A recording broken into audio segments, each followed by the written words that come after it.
Hello, everyone, and thank you so much for joining us today in this panel discussion, which we've titled Planetary Cartographies. It is an honor for me to be able to be in conversation with some of the artists that are participating in mapping the cartographic. We have here Latent Community, the artist Paula König, and Marina Camargo. Thank you so much, guys, for joining us today. For those of you who are just trying to get to know a little bit more about the exhibition and familiarize yourselves with the concept, Mapping the Cartographic Contemporary Approaches to Planetarization, which is now open at More in Croatia, inquires into practices that counter the sense of the real as defined by algorithmic representations that have become ubiquitous through Google Maps, satellite imaging, and other geotagging technologies. However, since it is still that following media theories, Jesse Parica, that our relationship with the Earth is mediated through technologies and techniques of visualization, signification, calculation, mapping, visualization, and prediction and simulation, that these projects included in the exhibition attempt to reimagine human and more than human relationships to our planet. In fact, the artistic projects gathered here attempt, I would say, to subvert conventional cartographic representations, proposing other relationships to space and to territory. This particular panel is inspired by one of our panelists, Paula König's questions in her research, when she asks, how do we perceive and translate our surroundings into different forms of knowledge?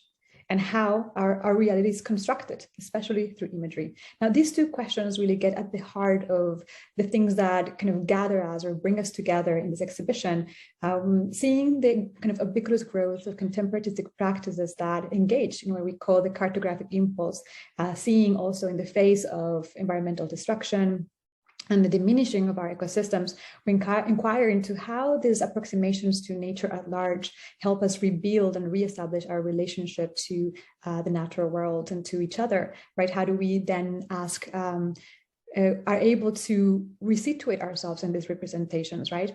So as to engage in much more multi-species kind of engagements with the territory. In that sense, the exhibition takes into account a variety of approximations to the cartographic, and more importantly, to the various human and beyond the human actants that construct our idea of space and of place, right? Of belonging, of rootedness and situatedness. So it is with that premise that we're going to engage in this particular conversation around three particular works in the exhibition. And without further ado, I just want to introduce our guest panelists. We have Latent Community. Latent Community is an artisans duo based in Athens, founded by Sotis Tsiaganos and Ioannis Bisai. They used moving images as tools for research projects that explore issues of social, political, and ecological justice. The interdisciplinary practice integrates extensive fieldwork with participatory strategies and performative sequences as means to render forgotten memories, amplify unheard voices, and explore overlooked ecosystems. Their work has been featured in various international exhibitions and festivals, including the Athens Biennial. Just to take you a little bit through this exhibition. Documenta 14, the Sargent Film Platform, Recontemporary, the Thessaloniki Documentary Festival, the Poleico Contemporary Initiative, the Mediterranean 19 Young Artists Biennial, and the 23rd Biennial of Sydney, I think happening this year, which is exciting. Ocean is Future, which is the work that they participate in within the exhibition, explores the depths of underwater geography, reimagining human and more than human relationships. The project attempts to destabilize humanity's systems, systemic land-based modes of thinking and living. Marina Camargo is a Brazilian visual artist whose works in various media, including video, photography, installation, and drawing. She lives and works in Porto Alegre, Brazil, and Berlin, Germany. Born in Maceió, Brazil, Camargo moved to Porto Alegre at the age of 9. She began university there before completing her arts education in Barcelona, New York, and Munich. She graduated from the Institute of Arts with both a bachelor's and master's degree in visual arts and holds a diploma from the Academy of Fine Arts in Munich, where she studied with Peter Kugler. In Camargo's work, the notion of displacement stands in contrast to the modus operandi for dealing with established order of the world, whether via physical displacement through space and place or via conceptual shifts. Cartographic and geographical references are often the basis of our projects. And finally, we have Paula König, who's born in Kiel, Germany. She's currently pursuing her master's degrees in fine arts and painting under Angie Majeski at the Matthäus University of Fine Arts and Design. She's also studied history, art history, and education. Currently, she is participating in the Mamaus Independent Study Program in Lisbon with a focus in philosophy and cultural studies. She's working on her artistic practice and residency at the Duplex Arts Lisbon. So with that, I would like to welcome Latent Community to the screen. Thank you very much for the invitation. It would be also a really good opportunity to share some thoughts about the work and about our practice. And yeah, we are going to begin. We are working for 6 years together in a research-based project that has to do with the social and ecological injustice. Our attempt is to use the moving image as an apparatus in order to bring in the surface hidden dynamics behind our subject that has to do with forgotten memories, ruined landscapes, and overlooked ecosystems. Here we can see the first attention that started to form the whole idea of how we work together. Is the case that has to do with the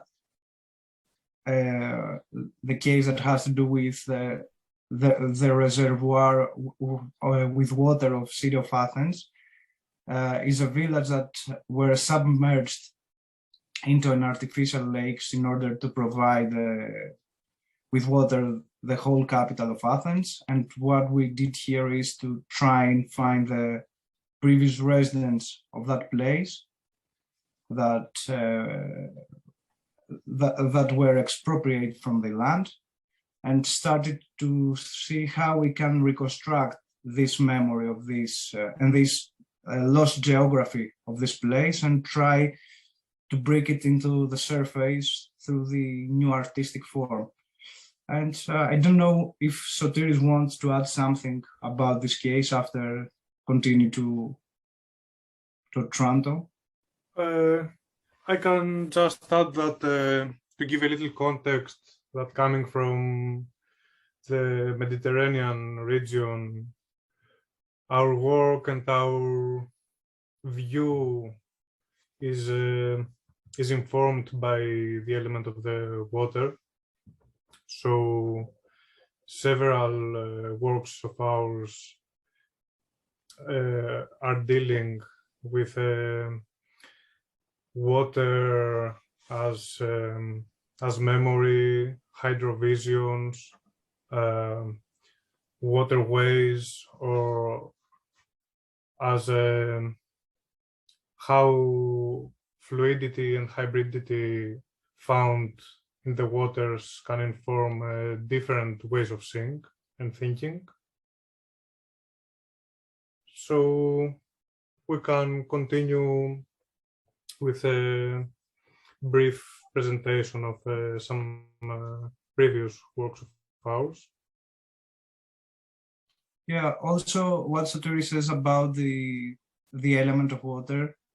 For example, in Greece, because everything is surrounded by waters, the waters has really are transformed also in a conflict zone, because there are a lot of tragedies that take place in the water that has to do with the migration, or there are a lot of human intervention to the water and non-human ecosystems that has to do with nets, with plastics, and all these kind of pollution that ruined a lot of water ecosystems.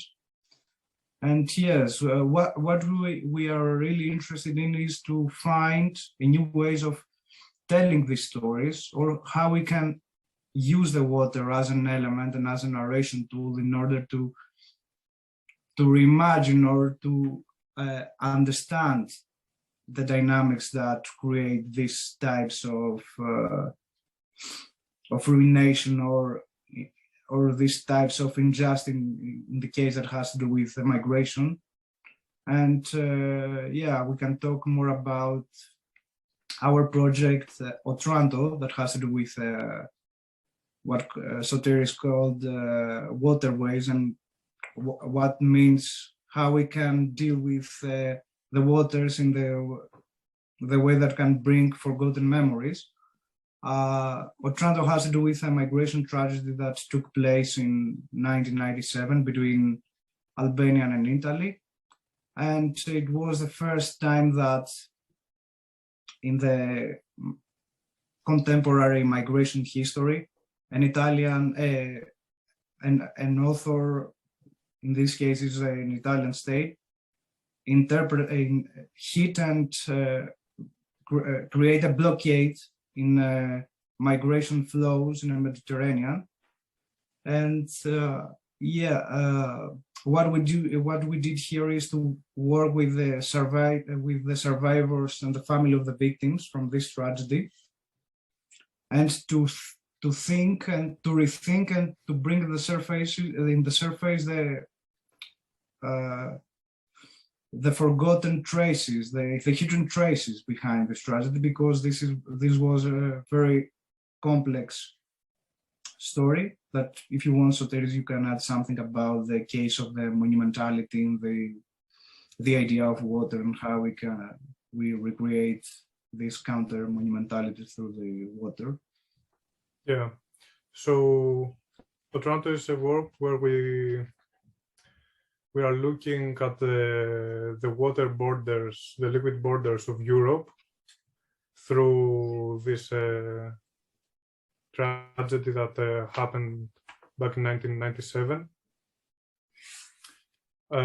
Also, we are very interested in this work about how a new kind of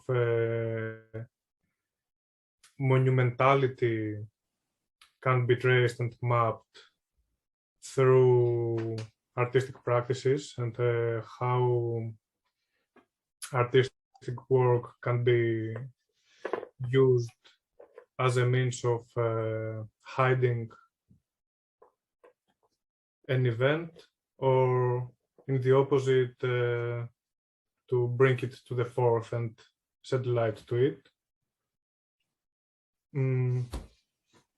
The element of water in this work is really present, because the whole work is a trip, a performative trip with the community of the survivors, of the victims in the Mediterranean Sea, performing rituals of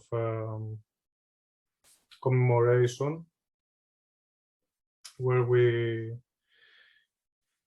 try to track traces of lost memories and hidden dynamics between master narratives and the state authority and a community fighting for justice.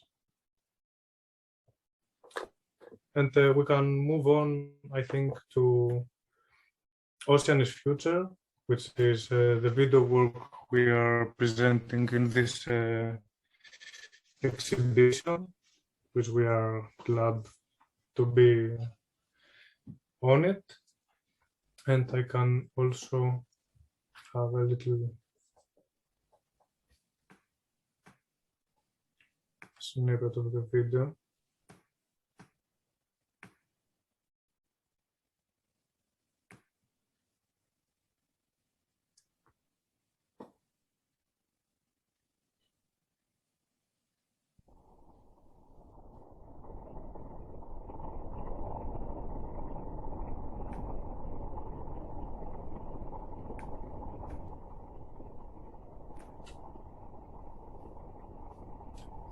So in Ocean is Future, we are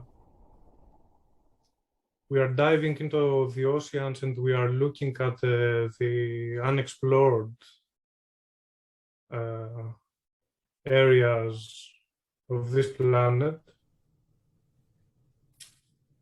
trying to question notions of exploring and extracting as a method and a worldview informed by a colonial perspective. So we started this project during the global pandemic, where traveling and moving and fieldwork was really difficult to perform. So we tried to find different solutions to deal with this kind of situation. So we tried to find a way to perform kind of a distant field work through the use of technology and media devices. So Ionian, I think, can continue to give a little bit of the backstory of how the project started. Yeah, the whole idea is to think how we can perform also a field trip by using remote devices. So we started to attend some live streams, explorations from a scientific group called Nautilus. It has to do with the idea of exploring different parts of the oceans. And what we found really interesting in this idea of the project is to see how the scientists look at the ocean and try to question about the ways that we are looking at a new land or an unknown land, and which is the idea of this exploration. And also we starting to think about the role of us as observators, as an active observators. What is our role, and what kind of images are we interested to extract from this non-human ecosystem? And this is what triggered us a lot to try challenge, for example, this dominant vision about the observation that sometimes is very linked to the colonial idea of occupying new lands or trying to create new technologies that can also serve the idea of the colonization. And yes, we are also, this is a WIP project, and we are going to develop more. Also, this project is has to do with the idea of creating an imaginary geography that make us think a lot about our relationship with the past and the future. For example, there are a lot of human traces, shipwrecks, that are covered from coral reefs, and from this previous state of, for example, a state of ship, were transformed to another ecosystem. So we are also looking to these small details that creates different type of narration about the human and non-human coexistence.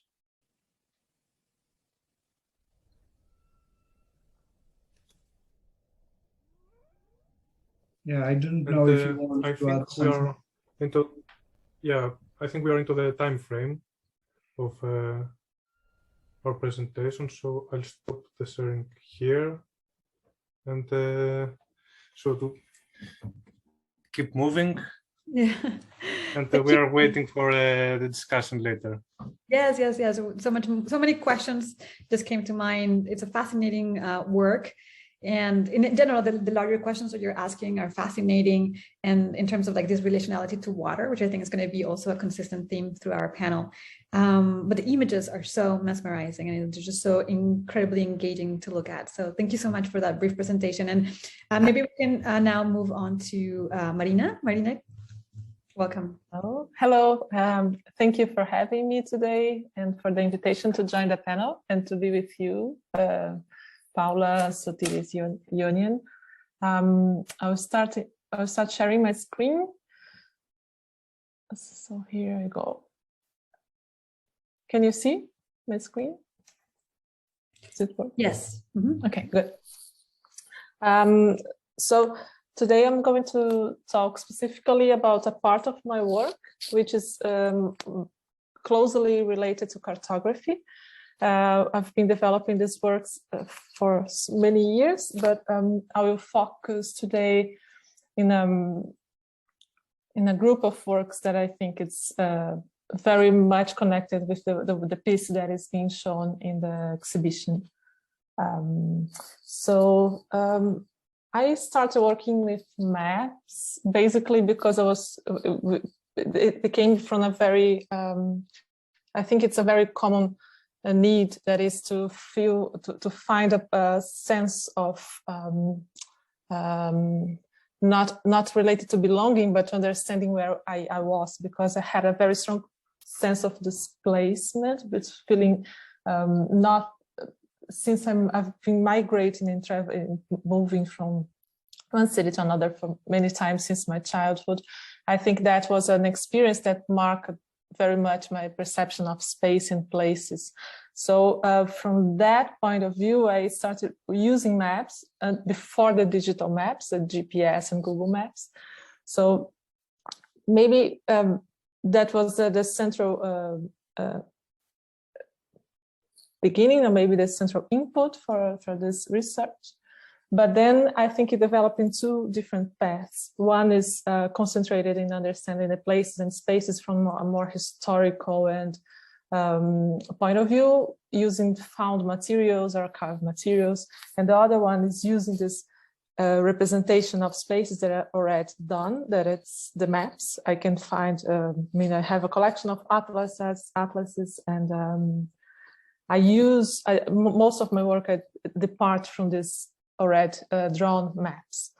So I could say that cartography is very much related to this idea of creating different perspectives of the space, but not only space, but also different narratives that are very much influenced by the historical times, economics, personal histories, personal stories, different levels of information, and also the sense of perspective is also in a way that when we see a map, it's basically the representation of a place or space seen from outside. So this floating eye looking for the Earth, for example, it could be something else, but we are talking basically about my work. I'm going to talk basically about the continents and the representation of the maps of the Earth. So this perspective of the floating eye leads me to a question of translation, because when you see the Earth from outside and you have to transpose this three-dimensional representation into two-dimensional representation, a lot of information is lost and a lot of choices has to be made. And in this translation process is where that's what I'm most interested in. What is behind these choices? What is not explicitly told in this translation of the real space and the represented space that we share as a precise and a scientific information. So this work you can see in the screen was made in 2015, which was a period where I moved back to Europe. So I was very much impressed on how the South Hemisphere was absolutely not taken in account in different levels. And basically, the works I did this period was connected with this feeling or this thought, or both, feeling and thought. There was that to trying to reconfigure the perspective of the global South through geography, basically. So the piece is a map. That was the first time I did a map, a physical map, and it was cutted on the equatorial line. So you could see, in a way that you could see only the all the continents, even the south part of the Earth was seen in a as if it was only one hemisphere. So there was no south anymore, but only, so you can see some continents are upside down. And in the same year, I did the work to the south, below the equator line, which is a collection of maps that are folded exactly on the equatorial line, in a way that the north is covering and somehow blocking the view of the south continents. So Ripangea is the work that I did this year after the collage, where I think there is the beginning of a thinking, and then I did the installation, which are the somehow a reconfiguration of these continents in a space. They are all hanging in another configuration, as if it was another way of thinking this continental drift, so to say. And Song Lines is a series of scorebooks where you can see the borders between two countries. I did it from all the continents in the world, so it's a collection of political borders that forms, they together form a score that I give to a musician to play it, to make an interpretation of it. So it's a very, for me, it's a very clear statement about how the borders are not only useless, but there is an utopian view to make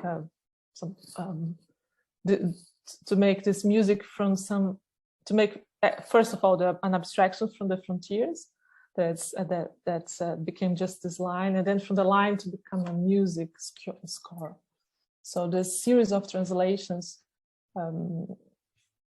brings me to an idea that the borders are not only useless, but it brings us some proposal that to think about the migration from another point of view. I started doing the soft maps that are a series of works where I cut in rubber or in latex or soft materials some cartographies.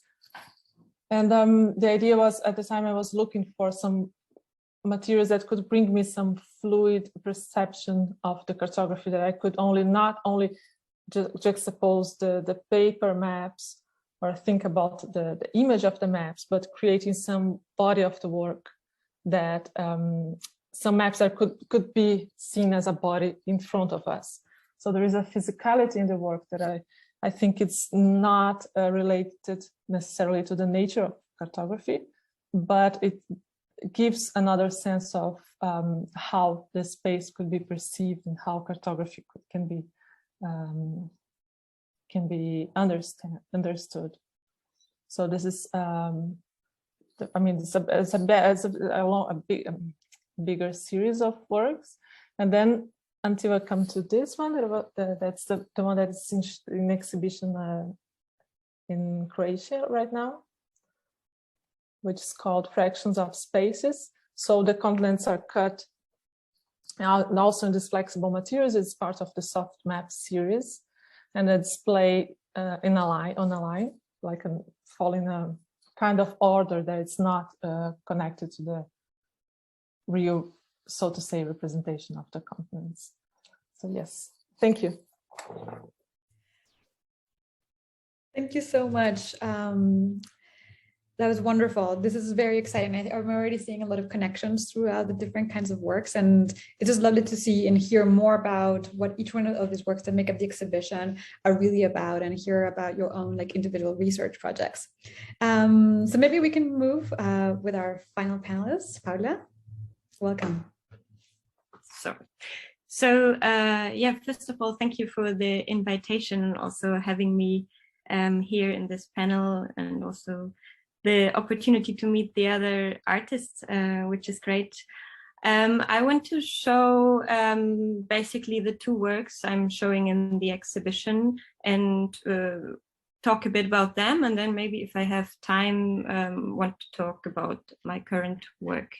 So basically the two works that I'm showing, this is the first one, Hunting of the Snag, which is an artist book. So it is more linked to my theoretical research, and also marks somehow the beginning of my interest in cartography in general. And this is the title of the work is Hunting of the Snag. So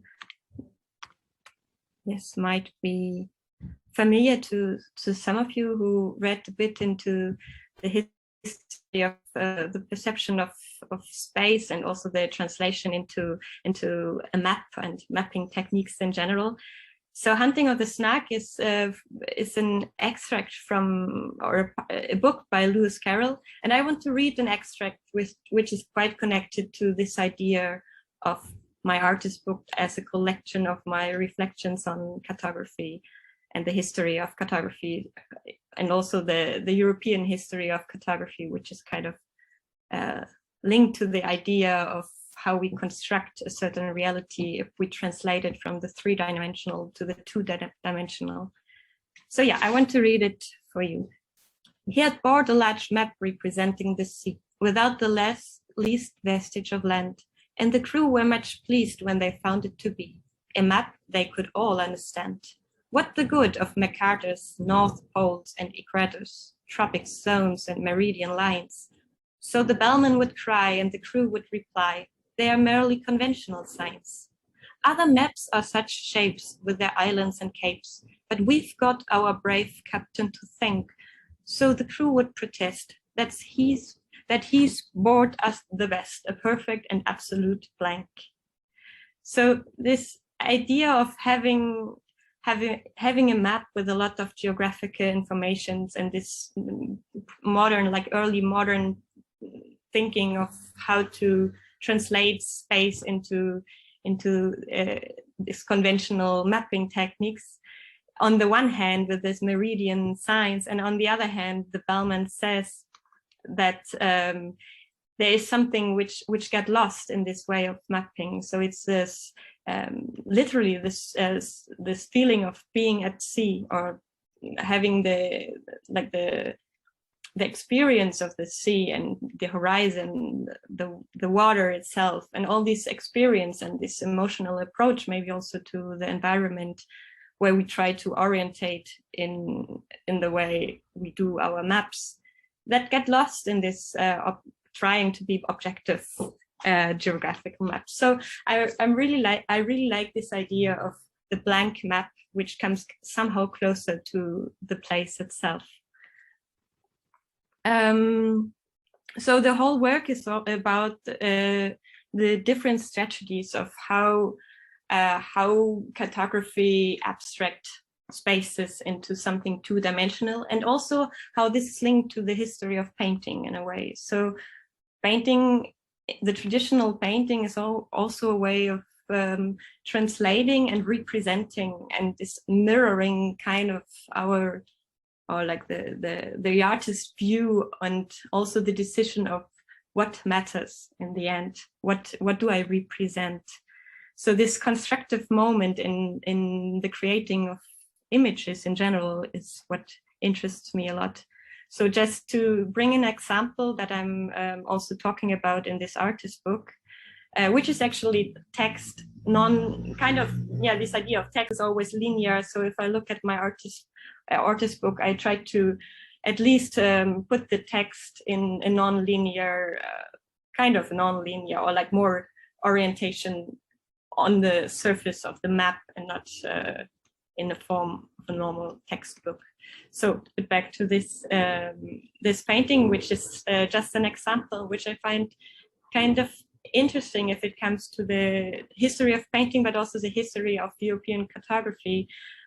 It shows an early modern painting from the Netherlands, and you can, of course, at one hand see this idea of trying to approach the landscape or the territory from an objective perspective, what we already heard earlier, that this idea of mapping from this view from above, which might be or like pretend to be a kind of objective perspective.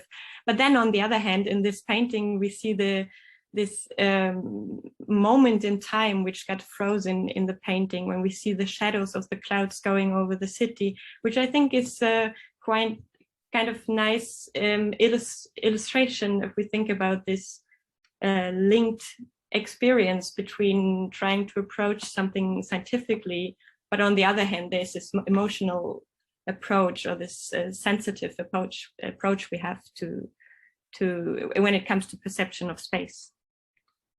And then, of course, there are completely other types of mapping, which are non-European, also maybe like Western points of perspective, and at the same time some pre-modern perspectives, which allows me to rethink this whole also this in the beginning of modern time, this idea of humanism and the idea of trying to approach perception of space in a scientific way, and that there are other ways of mapping that are far from this idea of national borders and marking resources on the map and all the the functional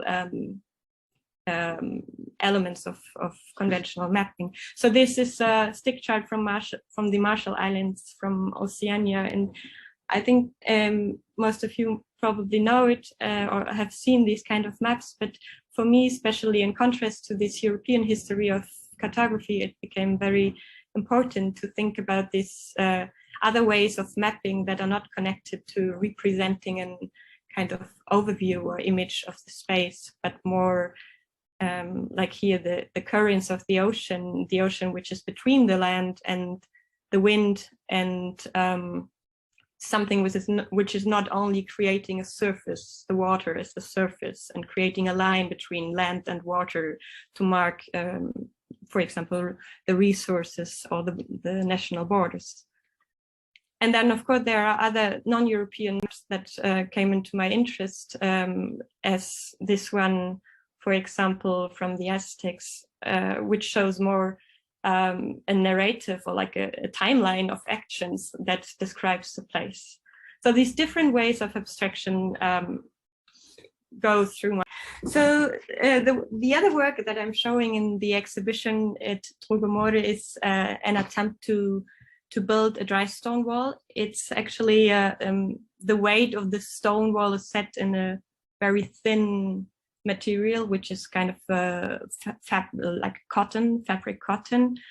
And it's again linked to my interest of images as forms of abstraction and representation, and translating something we can experience into something which appears as an image, and of course a kind of a reduction of what it is all about. And so this stone wall as well, and this image of the stone wall for me also appears as or like also connects to the idea of images as carriers of history and stories that connect to certain places. So I want to show this stone wall and where it comes from. So most of you probably are familiar with these kind of images and dry stone walls that are kind of common and popular in steep geographies, where it is all about to kind of try to figure out a way how to provide a space for agriculture, how to use the water which is in the valley to build up a structure where this kind of interconnection between humans and also the riverside becomes possible. So I get really interested by this shape of these walls that are kind of literally drawing lines through the territory, which are of course also like traces of former agriculture structures, but at the same time kind of mapping the landscape on site. And at the same time, now you can see in many places that they are overgrown, that they're not used anymore, and that natural entities kind of overgrow and discover or re-explore the former walls. And what I like about this idea of the terrace with dry stone wall is that they are also only made out of the material that is found on site. So you don't have to add anything. It's only the rocks that you can find and that you can add to build it up. So I got fascinated by this kind of landscape, and also this moment, or this site as a symbol for dependency, but also control by humans next to the river. So the river becomes, or is something, or the water is so important for every kind of human architecture, or like human, at least for the agriculture and also for the site to live on, that the dependency and control really manifests in this architectural gesture. So I want to show this little part where I reconstructed one part of the wall, where you can see the old and former part on the left and the decayed ruin of the wall, which is here, which is already empty because I started cleaning it and then rebuilding with the stones that I found in the river valley to this, which is then in the end set on the curtain on this fabric in the exhibition. So it's also the way of how we translate something which is so heavy and so different if we experience it in space and also in time while I build this wall, and then how we perceive it as an image in the exhibition as a thin curtain, which you can easily pull. So this is the riverside, just to show the context of this place of dependency and control through this architectural structure. And there is another work which is kind of related to that one, to the attempt of building a wall, which is many attempts to paint the river. This work is basically connected to the same place, but and also kind of connected to my interest in the history of painting, but also in the translating of corporal experience in space and how we translate it into an image. So I get fascinated by this idea where I need many attempts, and I really never got there. And I'm also not the first one who tried it, but how to paint water, or how to translate something that is moving, that is changing colors, which is fluid and dynamic in itself, how we can translate it into an image. So I was trying to paint and to grasp something from my personal experience, and I translated it, or I put it into a lot of different postcards. So they became an offset print, and these postcards. And now I don't know. I think maybe I should stop. No. If you want to talk about this one work, that would be great. Okay, so yeah, one of my recent works was also connected to the deep sea and the sea floor in the Arctic. I got kind of fascinated by the absurdity of this geopolitical interests in this region, and this idea of the Law of the Sea Convention that says that this extended zone where nations that are close to the Arctic are allowed to use or to exploit the resources. and that this is only kind of connected to the line which draws the continental shelf under the surface of the water. I think this whole idea of extending the national borders underneath the surface of the ocean is so kind of absurd that it became the starting point of this project. So I tried to think about this deep sea mapping, which is basically based on big data, like on GPS and on satellite images, but also on echosound data, and retranslate it into an image that we can kind of imagine, or that helps us to imagine the structure of the seafloor. Of course, driven by these geopolitical interests, and of course also by scientific interest. But for me, it became so interesting to how can we imagine something that is so far that we cannot reach, and still we try to draw lines as like mapping the seafloor for geopolitical interest. So I used the technique cyanotype to use the sunlight and also water to translate these data sets and images back to an image that appears in space, which you can experience and perceive as material in an exhibition. And it's also kind of an artist book. I mean, these are single sheets or single papers of cyanotype. And I really like the idea that it's not completely, that you're not completely able to control the image.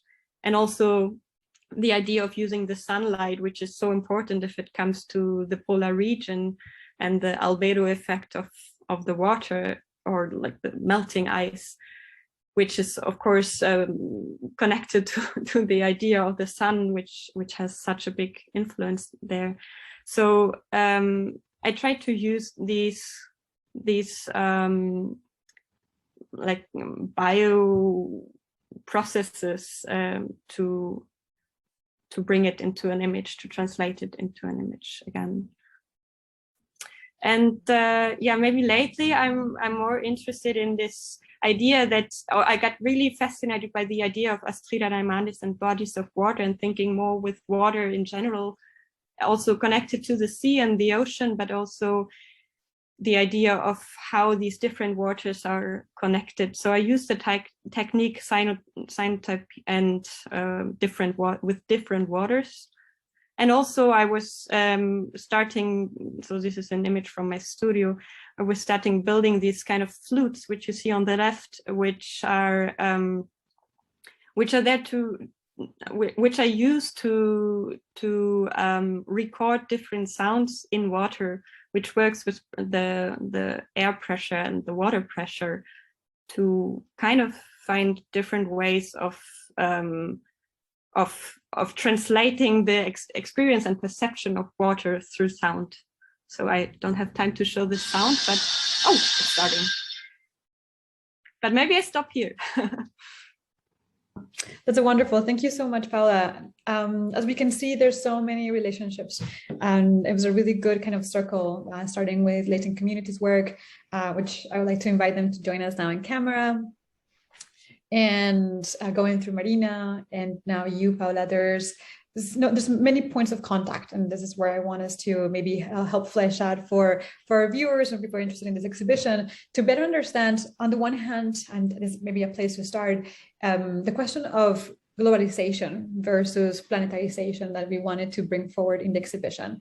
Now, we call the exhibition, Contemporary Approaches to Planetarization, because planetarity versus globalization, I think, underscores precisely one of the points that you have all made, which is the kind of the geopolitics of map making, right? The function and a kind of conventional and mainstream usages of cartography for the use and interest of nation states and political interest, economic interest, and so on, right? And those definitions really of course, abide by the very idea of globalization and globalization utopias that see the world as interconnected, but for the interests of economic interests and political interests of the few, right?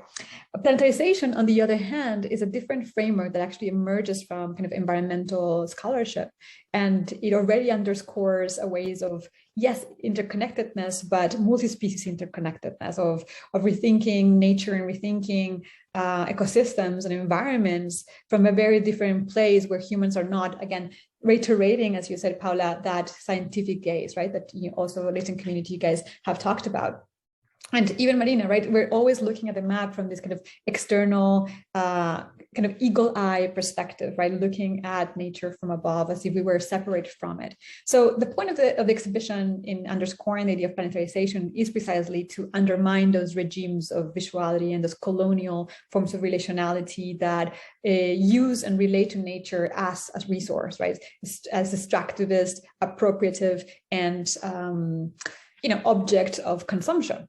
Right. So in essence, it's very interesting to see just how different your projects are, and yet how they all kind of relay a similar concern, which is how do we renavigate the space? How do we create sense of placeness, right? Of place, of belonging that do not reiterate these technologies of empire. And with that, I think that there is a tension, a very interesting tension between what you guys talked about, which is what's real and what's representation. And to translate that, because it's such a complex kind of duality, I would like to put it in the terms of what's visible and what remains imperceptible. So maybe one of the things that we can start by talking is the ways in which your projects use other forms of visualization, right? Continue to assert visualizing techniques, but a way to render visible things that until now had remained imperceptible. Like in your case, Marina, you talk a lot about how moving to Europe allowed you to kind of this awareness that from the European perspective, the global South kind of does not appear. And then through your maps, you have to reiterate that place of the global South in global imaginaries, right? For Paula, it was also the wall itself is such an interesting thing of seeing also nature as nature as an agent that in and of itself renders its own borders, renders its own delimitations, and kind of generates its own kind of distinctions, which is actually really gorgeous. And that requires a particular kind of keen eye, because I think these are things, the wall in particular, are things that we have all seen, like you said, maybe we've run into them, but do we really see them? And do we really understand them in the ways in which your research allows us to really connect to what these walls are made of and how they come together? And in the case of Latent Community, looking at this, oceanic views that are, unless you have the expedition resources to see the bottom of the ocean, and you guys came to appropriate those images. So I would love to start by Latent Community, just to go back to you from the beginning. How did you guys engage in these found images? And let us know more a bit about the process of your work, but also the resources that you're using to create this expanded film. Okay, thank you, Sara. Again, you put it very beautiful words. So I would also propose, it's very interesting your take on interconnectedness. We also like to use the word, the notion of entanglement, as an alternative of this kind of approach that I think opens some new horizons to play with. So yeah, we are very interested in this duality you named between the visible and the invisible, and how you reach or you relate to invisible stories or places. In this work, what we tried was to repurpose and to manipulate the images produced from what we can call machine vision. So those images are made through underwater drones. So as our main field of practice is related to moving image, we also wanted to discover and repurpose different approaches and different techniques of image production, contemporary image production. And we also thought that this machine vision comes close maybe to a notion of non-human imagery, but not what we are mainly familiar to think about when we talk about non-humans. Yeah, I don't know if Ionian would like to add something. Yeah, and also it has to do with how we can use this imaginary in order to provoke images that also we are familiar from the bottom of the sea, and try to put it into another kind of narration that also that make us think different about the underwater landscape and our relation to that, and how we are going, and how we relate, or how we will relate to that, and what is the purpose of our relation with these non-human ecosystems. That's so interesting. And I think that one of the things that bring you guys' projects together, including you, Marina, is the ocean as a cartographic field, right? So we, as you guys said in your kind of description of your work, that we're often so drawn to mapping soil, like land, territory, as if the ocean didn't have land, as if the ocean itself wasn't a territory. And that's actually reiterated in Marina's work, because in between those kind of croquis, right, these cutouts of the continent is the landmass that makes that 70% of the world, which is the ocean, right? So in attending to conventional cartographic representations and map making, the ocean and water itself, despite its enormity, right, its enormous presence in the earth, seems to be the one thing that remains imperceptible to our relationships to landscape often, right? It's kind of keeps escaping us. So that's fascinating. And maybe we can move on really quickly to Marina, and you can tell us a little bit more also about what the process of visibility and invisibility brought to you. And I'm thinking from the perspective of, and which is also another interesting thing of your guys' work, that to draw this maps is to insert yourself in these representations, right? To bring your memory of land, to bring your body into land. And so maybe you can flesh that out for us. Okay, thank you.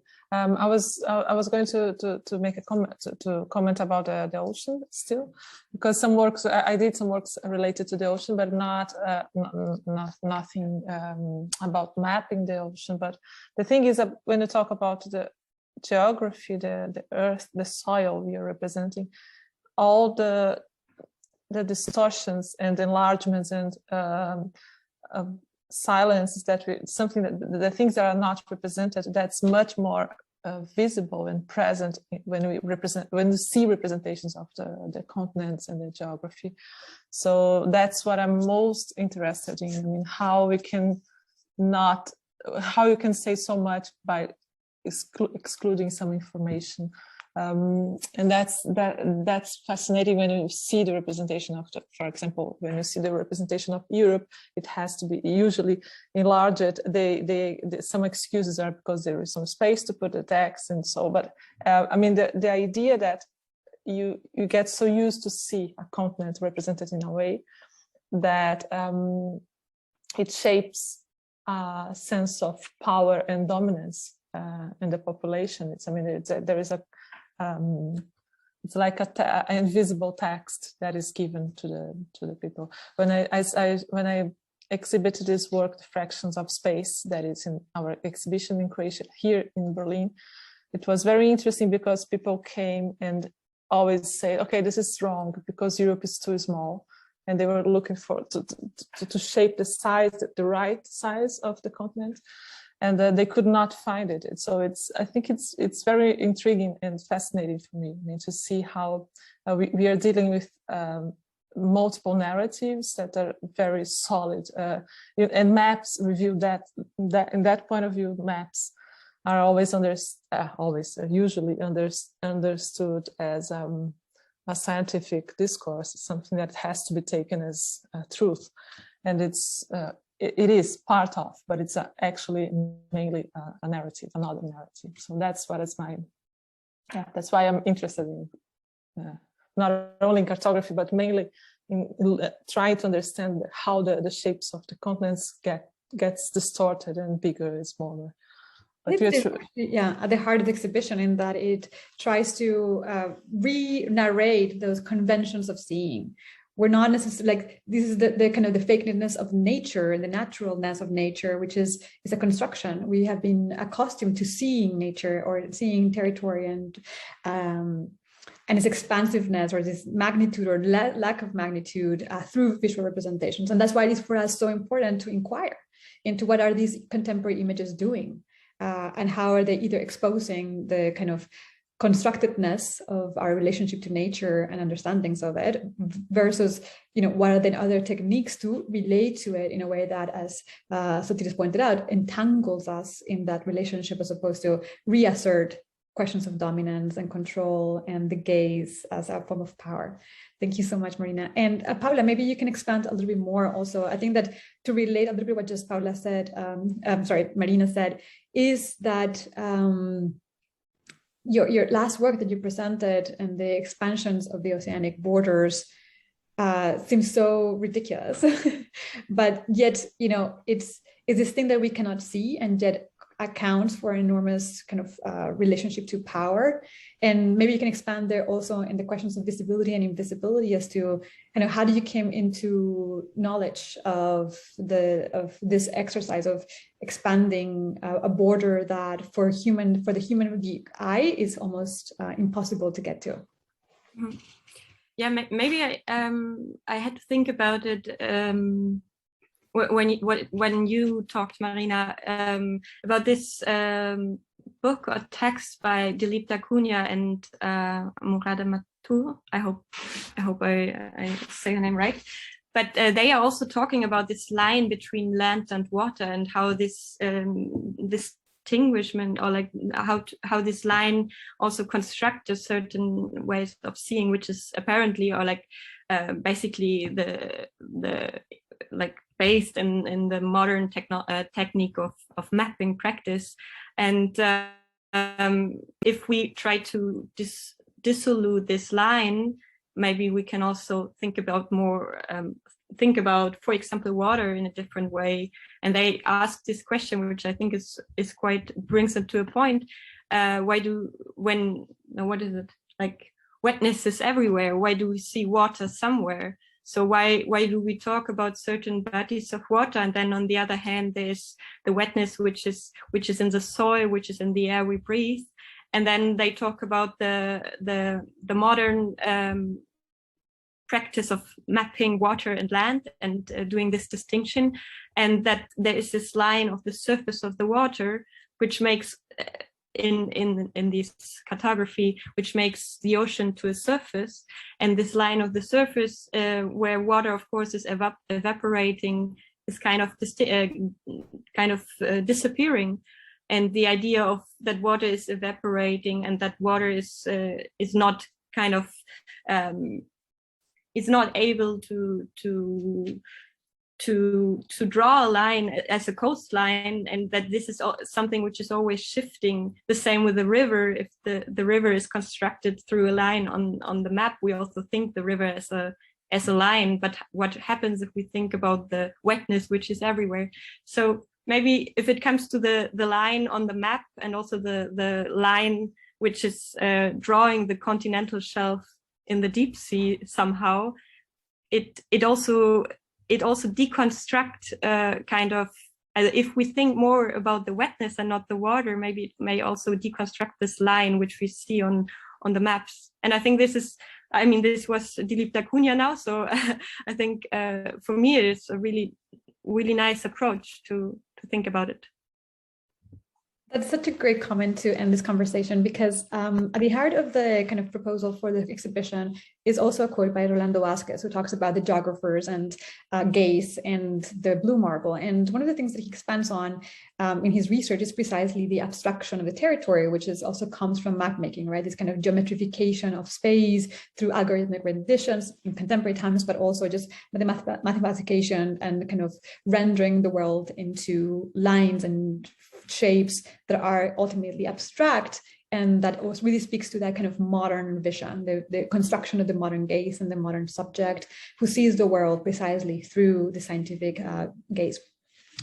And that's really important because, again, to return to the question of planetarization and what you were describing, Paula, is that what we need is a new vocabulary by which to really think our relationship to the territory, whether that's oceanic or whether that's land-based, but one that accounts for its movement, that accounts for its dimensions. That, like, planetarity as a framework brings into being the kind of the perspectivism that is beyond the human, right? That the scale of nature, whether that's microbiological or microbiological, right? Depending on, like, so thinking about scale, thinking about magnitude, thinking about temporality, right? We're not longer talking about modern times and modern human time and linearity asserted in questions of progress and modernization, but we're talking about, long durational periods of geological transformation.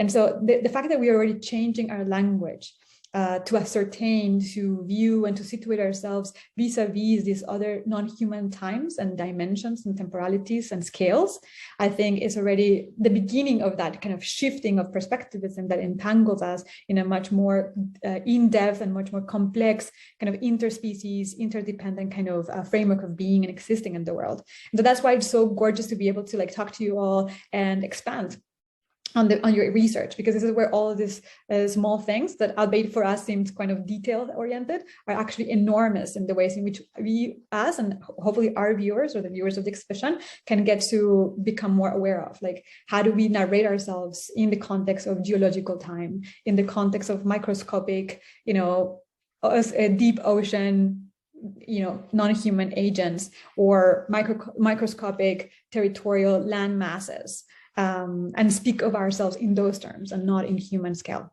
So I know that was a short conversation, but again, I really want to thank you all for joining us today and for being part of this exhibition. It's been wonderful.